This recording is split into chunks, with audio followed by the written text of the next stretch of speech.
coconut oil and honey mixture, powerful remedy that will stop cough instantly. Are you treating your child's cough the right way? Well, some medical experts have found that many of the over-the-counter medications for soothing and treating cough are not really helping. They think that their placebo effect is actually making people feel better, so why wasting too much money on prescription medications which won't have any positive effect on you or your kids when you can use natural remedies? This natural remedy is both tasty and sweet. The ingredients used in it help soothe coughing. Or you can take this remedy to prevent the cough and the cold because it contains powerful nutrients which will improve and strengthen your immune system.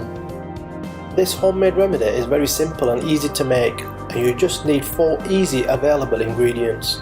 Just follow the simple instructions. You will need the following ingredients: 100 ml of coconut oil, 100 grams of raw honey, a pinch of Ceylon cinnamon optional, 1 lemon juice, full lemon squeezed. Directions: here's what you need to do first. You need to whip the coconut oil until frothy.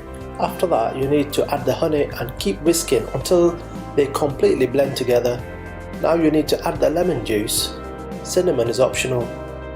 When you are all done, you should pour the syrup into ice trays and put them in the freezer for 20 minutes. Take the newly formed cough drops off the ice trays and transfer them into a glass jar to be kept in the fridge. You should consume 1 cough drop every day for best results. These cough drops are much more effective and safer than prescription medications. You will get better results without any side effects.